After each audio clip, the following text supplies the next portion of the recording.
नमस्ते गणपतये त्वमेव प्रत्यक्षं तत्त्वमसि त्वमेव केवलं कर्तासि त्वमेव केवलं धर्तासि त्वमेव केवलं हर्तासि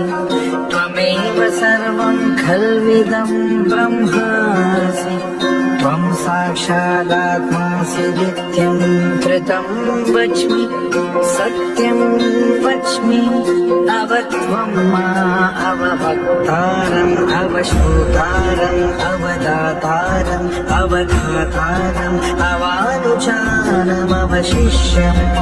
अवपश्चातात् अवं पुरस्तात् अवोत्तरात् अवदक्षिणातात्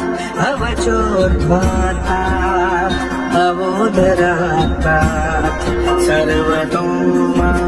पाहि पाहि समन्तात् त्वं वाङ्मयस्त्वं चिन्मयः त्वमानन्दमयस्त्वं ब्रह्ममयः त्वं सच्चिदानन्दाद्वितीयोऽसि त्वं प्रत्यक्षं ब्रह्मासि त्वं ज्ञानमयो विज्ञानमयोऽसि सर्वं जगदिदं त्वत्तो जायते सर्वं जगदिदं त्वत्तस्तिष्ठति सर्वं जगदिदं त्वयि लयमिष्यति सर्वं जगदिदं त्वयि प्रत्येति त्वं भूमिरापो नलो निरो नभः त्वं चत्वारि वाक्पदानि त्वं गुणत्रयातीतः त्वम् अवस्थात्रयातीतः त्वं देहत्रयातीतः त्वं कालत्रयातीतः त्वं मूलाधारस्थितोऽसि नित्यं त्वं शक्तित्रयात्मकः त्वं योगिनो ध्यानन्ति नित्यं त्वं ब्रह्मा त्वं विष्णुस्त्वं रुद्रस्त्वम् इन्द्रस्त्वम् अग्निस्त्वं वायुस्त्वं सूर्यस्त्वं चन्द्रमास्त्वं ब्रह्मा भूर्भुवस्सुवरो गणादीन् पूर्वमुच्चार्य वर्णादींस्तदनन्तरम् अनुस्वारः परतरः अर्धेन्दुलसितं तारेण रुद्धम् एतद्भवमनुस्वरूपम् गकारः पूर्वरूपम् अकारो मध्यमरूपम् अनुस्वारश्चान्तयरूपम् बिन्दुरुत्तररूपम् नादः संधानम् संहिता सन्धिः सैषा गणेशविद्या गणनायकर्षिः निश्चगायत्री छन्दः गणपतिदेवता ॐ गङ्गणपतये नमः एकदन्ताय विद्महे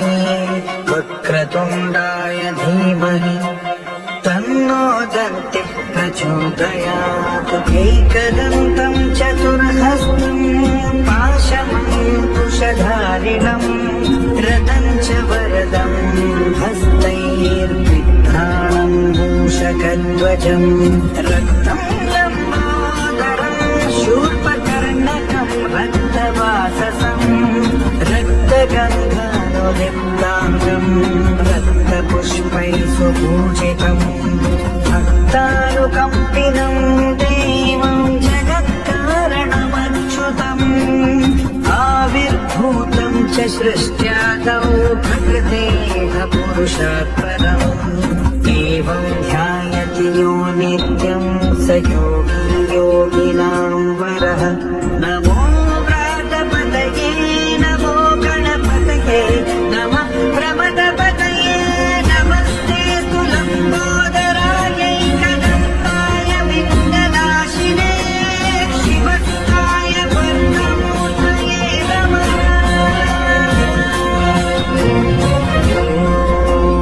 सहना भवतु सहनौ भुनक्तु सह वीर्यं करवावहै नावधीतमस्तु मा विद्विषावहै। ॐ शान्ति शान्ति शान्तिः।